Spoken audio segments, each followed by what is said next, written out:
Olá pessoal, tudo bem? Sejam bem-vindos ao meu canal. Hoje a gente vai falar sobre dúvidas frequentes que vocês têm sobre alimentação de cães e gatos, parte 2. Mas antes da gente começar, faz assim, ó. Se você não é inscrito no meu canal, clica aqui, se inscreva, clica no sininho para ativar todas as notificações e deixa seu like para ajudar aqui a gente no canal.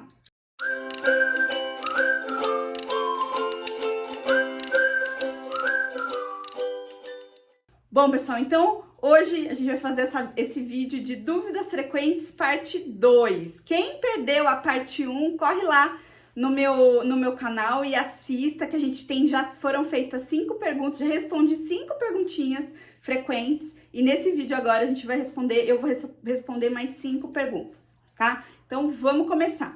Primeira pergunta de hoje.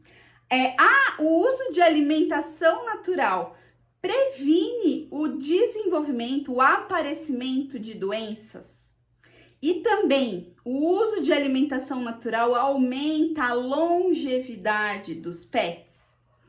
Essa é uma dúvida que é, assim, extremamente frequente.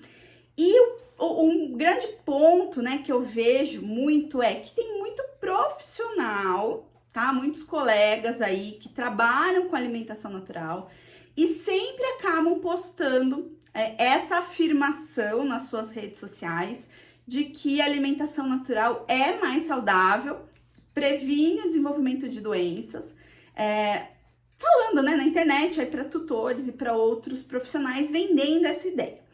Bem, gente, a resposta para isso, mais uma vez, né, a gente não tem estudos suficientes até o presente momento que comprovem que o uso de alimentação natural balanceada, porque aqui é um grande ponto, boa parte dos alimentos, da alimentação natural que as pessoas fazem não está balanceada, e aí além de não prevenir, ainda predispõe ao aparecimento de doenças pela falta de balanceamento. Tá em quantidade errada de proteína, tá em quantidade errada de gordura, tá faltando ou sobrando minerais, tá faltando ou sobrando vitaminas, e isso invariavelmente vai levar o teu animal a ter alguma doença a médio e longo prazo, tá? Mas eu nem tô falando disso, tô falando de alimentação, uma alimentação que seja devidamente balanceada. A gente não tem essa informação, tá? Não tem estudos que comprovem que o uso de alimentação natural seja mais saudável. E nem que os animais que consumam alimentação natural vivam mais, né? Tenham uma longevidade maior do que aqueles que consomem ração. E aí até vou contar uma coisa que acontece com alguma frequência com os meus clientes.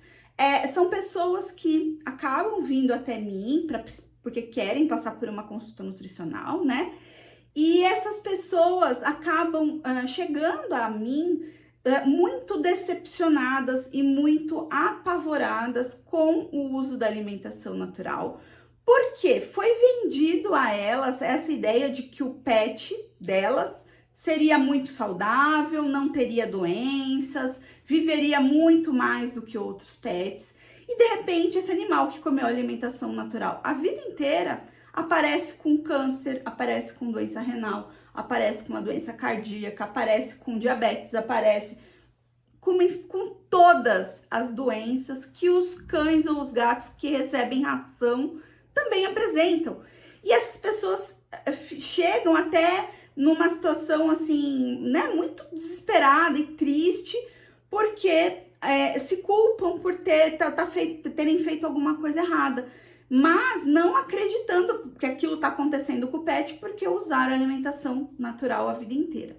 Tá, gente? Isso não aconteceu 1, 2, 3, 5 vezes, tá? Acontece que quase que toda semana eu atendo um cliente com essa queixa.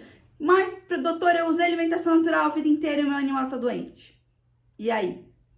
Então, gente, essa história de que previne, que não sei o que, a gente não pode afirmar.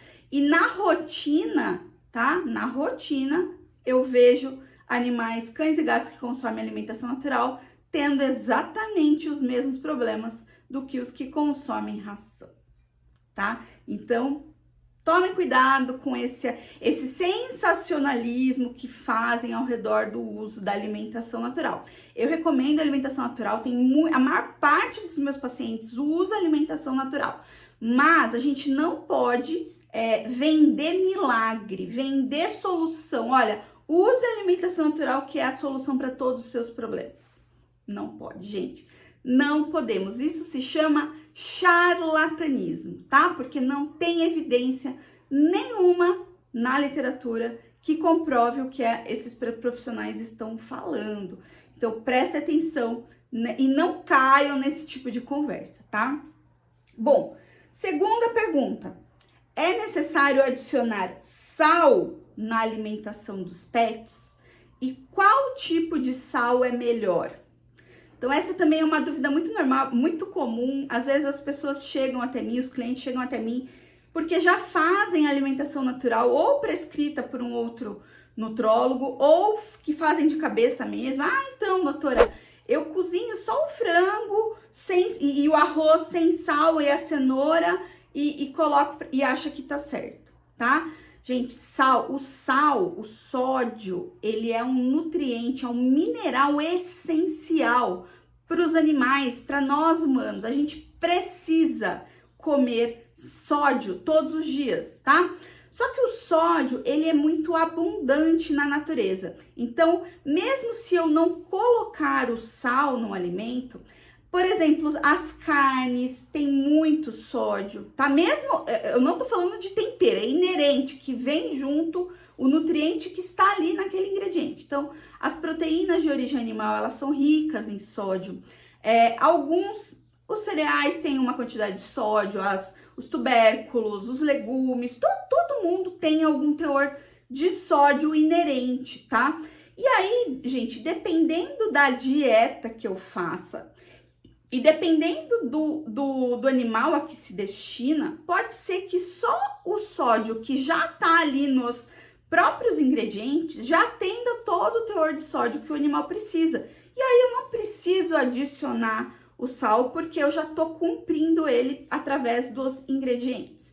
Só que dependendo dos ingredientes que eu tô usando, dependendo do animal que eu tô falando, por exemplo, um filhote ou uma fêmea em gestação ou lactação, eles precisam de mais sódio do que um adulto, tá? Então, pode ser que, se fosse aquela receita que eu tô fazendo para um adulto fosse normal, não precisasse adicionar sal, talvez naquela outra receita para um filhote ou para uma fêmea em reprodução, eu precise, tá? Então, quem que vai falar para mim se eu preciso colocar sal e qual sal usar?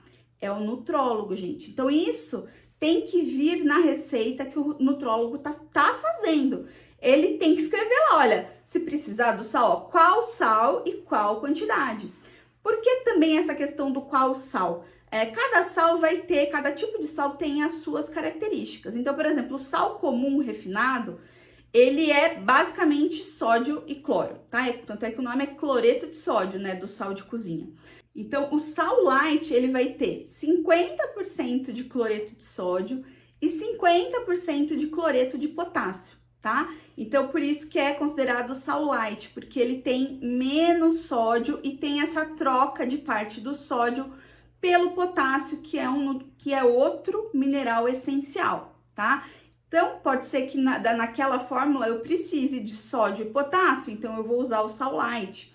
Usar sal do Himalaia, gente, não faz diferença nenhuma, tá? Porque ele tem quantidades mínimas de outros tipos de minerais. E só faria diferença se você consumisse se você colocasse na dieta muitas e muitas e muitas gramas de sal. E como a gente nunca usa muitas e muitas gramas, normalmente é uma pitada, é 1 grama, 2 gramas no máximo. Não passa disso, né? Então não tem necessidade, não tem justificativo usar um sal do Himalaia, por exemplo, né? Um sal rosa. Então, normalmente é isso. Ou a gente usa o sal comum ou usa o sal light. Um outro ponto também, que o sal refinado comum, ele também tem, por obrigação na legislação, tem que ter uma inclusão de iodo. Então, às vezes, eu posso ter uma receita que tá faltando iodo também. Então, é uma forma de eu adicionar o iodo através do sal comum, tá? Uma outra coisa que é importante é que essa questão de colocar o sal, precisar colocar o sal ou não, depende também do suplemento de vitaminas e minerais que você tá usando, que o nutrólogo tá usando na receita. Porque existem suplementos que já vêm com sal, e aí você não precisa colocar em situação nenhuma, mas existem suplementos que não têm sal. Então, esses que não têm sal, dependendo da receita, né, dos alimentos que estão usados naquela receita e do animal que se destine, pode ser que falte sal e a gente precisa adicionar. Mas, mais uma vez, gente, quem tem que falar isso para vocês é o nutrólogo que tá fazendo a receita do seu pet. Ah, doutora, mas eu peguei essa receita na internet. Bom, então já começou errado, não era para fazer receita de internet. E se você tá fazendo da sua cabeça, então é pior ainda, né? Porque aí a chance de estar errada é de ser absolutamente 100%. Então, o sódio é um nutriente essencial, precisa estar na alimentação, só que dependendo da receita e do animal que eu tô usando, e dependendo do que tá ali de ingredientes e de suplementos, pode ser que eu não precise adicionar ou precise adicionar. Então, essa informação tem que estar na tua receita, na receita que o nutrólogo fez para o seu pet, tá bom? Bom, vamos para outra pergunta. É normal os pets que consomem alimentação natural beberem menos água? Tá? É normal que os pets que consomem bebam menos água? Sim, gente, é normal, tá? É normal porque, se a gente pensar quando o animal consome ração seca, né? Ela tem em torno de 7% de umidade, ou seja, a cada 100 gramas de ração, só tem 7 gramas de água, tá? Ali. Se a gente pensa na alimentação natural, a gente vai ter em torno de 80% de água, ou seja, em cada 100 gramas, eu vou ter 80 gramas de água, tá? E aí, com isso, é como se o animal comesse a água, tá? Ele tá ingerindo a água que vem junto com os alimentos. E aí, obviamente, que ele vai precisar beber menos água no bebedouro. Mas, o que você pode olhar para ter certeza que se aquela quantidade de água que ele tá tomando tá bom, tá abaixo ou tá acima? Olhe a urina dele. Então, a urina, ela tem que estar clarinha, né? Numa quantidade boa, num volume bom. De preferência, maior do que o volume quando ele comia a ração. Se essa urina tá clarinha, volumosa, ok, você não precisa se preocupar, tá? Então, é sinal que a água que ele tá bebendo tá sendo suficiente. Agora, se ele começou a fazer um xixi menor, então menor volume e mais amarelo, mais escuro, mais concentrado, aí é sinal que ele tá bebendo menos água do que ele precisa, tá? E aí, nesses casos, vale a pena você adicionar água na comida mesmo. Adicione água na comida para virar uma sopa. E aí, a hora que ele, independente de ser ração ou alimentação natural, coloca água e faz uma sopa, porque aí também vai ser obrigado a comer a água, né? Literalmente comer água. E aí você vai acompanhando a urina, que essa urina ela tem que estar diluída, com amarelo bem clarinho, para ser normal, tá bom? Então, essa é uma outra pergunta. A nossa quarta pergunta de hoje.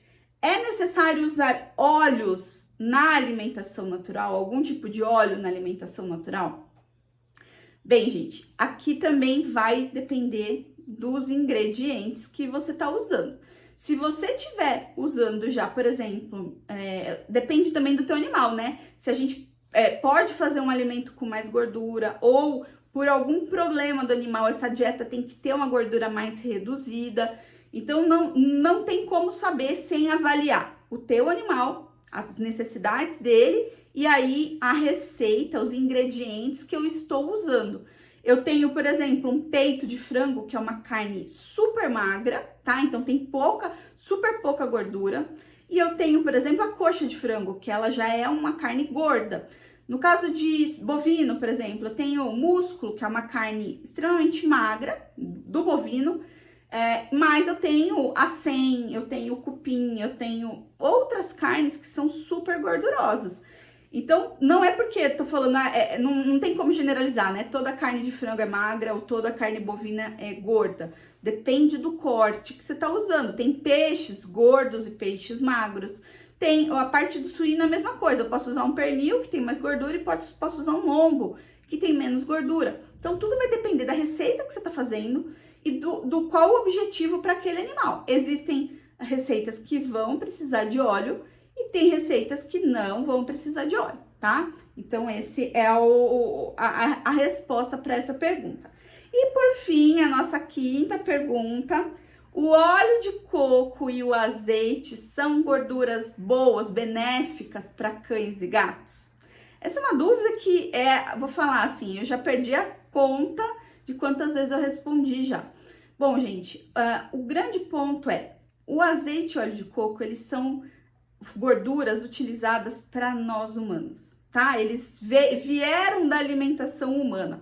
O azeite lá da dieta mediterrânea e o óleo de coco, que acabou sendo meio que um queridinho aí da nutrição nos últimos anos. Não era uma coisa super conhecida e muito usada há muito tempo. Ele é relativamente, o uso do óleo de coco, ele é relativamente curto, né? Faz pouquíssimas décadas que ele começou a ser usado. Bom, gente, o grande ponto nós humanos, uma das doenças que mais matam os seres humanos são as doenças cardiovasculares. Então, principalmente aterosclerose, infarto, isquemia, né? Outros problemas cardiovasculares. E aterosclerose, que é o acúmulo da gordura dentro dos vasos sanguíneos, tá? Só que esses problemas, esse tipo de doença cardiovascular não afeta cães e gatos, tá? Cão e gato não morre por infarto. Raríssimo você vê morte de infarto do miocárdio. Raríssimo você vê aterosclerose em cachorro. Então, assim, a fisiopatogenia das doenças cardíacas de cães e gatos é completamente diferente da fisiopatogenia das doenças humanas. E aí, voltamos à pergunta: por que é bom para o humano vai ser bom para o cão e para o gato? Depende, tem coisas que podem ser boas para humanos e para cães e gatos. Mas nesse caso das gorduras, não, gente. Por quê? O que precisa ter na alimentação de cães e gatos? Eu preciso simplesmente ter as gorduras para atender o teor de gordura que eles precisam por dia e os ácidos graxos essenciais para aquela espécie, que são, né, ácido linoleico, ácido alfa-linolênico, ácido araquidônico e também tem o EPA e o DHA, tá? Ácido araquidônico, gente, só vem de fontes de animais terrestres, principalmente gordura de frango, gordura de suíno, que são bem ricas em ácido araquidônico. Até gordura bovina tem também uma certa quantidade. Quando a gente fala em EPA e DHA, ou é de peixe, ou óleo de peixe, ou óleo de alga. Agora, ácido alfa-linolênico basicamente vem da linhaça, é o ingrediente mais rico em ácido alfa-linolênico que a gente tem. E o ácido linoleico a gente vai ter em fontes vegetais, de óleos vegetais. Óleo de soja, óleo de canola, óleo de girassol, que mais? Óleo de milho, óleo de algodão, tá? Todos esses óleos, eles são ricos em ácido linoleico. E aí, como o ácido linoleico é essencial para cães e gatos e dependendo dos ingredientes que eu estou usando na minha alimentação, eles não fornecem, não atendem a essa quantidade de ácido linoleico, eu preciso colocar, ainda que em pequenas quantidades, 1, 2, 3, 4 gramas de ácido linoleico desses óleos vegetais, tá? Para fechar a composição. Se eu adiciono azeite ou óleo de coco, não vai atender esses ácidos graxos essenciais, porque o azeite e o óleo de coco, eles são pobríssimos nesses ácidos graxos, tá? Então, ainda que eu use o ácido linoleico, ou o óleo de coco ou azeite, primeiro eu tenho que cumprir a necessidade de ácido linoleico, alfa-linolênico, e depois colocar o azeite ou o óleo de coco, tá? Então, não tem como substituir óleo vegetal, canola, girassol, soja, milho, por azeite e óleo de coco. Não existe essa substituição. Se você tá fazendo isso, tá errado. Teu pet pode desenvolver vários sintomas por conta da deficiência de ácido linoleico. pele mais ressecada, escamativa, coceira, eu vou ter alteração das membranas celulares, gente. As membranas de todas as células precisam desses ácidos graxos. Então, eu posso ter problemas a níveis celulares, tá? De todo o organismo. Então, não adianta a gente querer trazer isso da alimentação humana achando que é a melhor opção para cães e gatos, ok? Então, o que a gente conhece até hoje é os ácidos graxos que são essenciais, que eu preciso cumprir. E depois, se eu quiser colocar um pouco de azeite, um pouco de óleo de coco, ok. Mas cumpra primeiro as necessidades e nunca substitua os óleos vegetais por azeite e óleo de coco, tá bom? Então, essas foram as 5 perguntas de hoje, dessa parte 2. Espero que vocês tenham gostado. Chegaram até aqui, deixa seu like e até a próxima.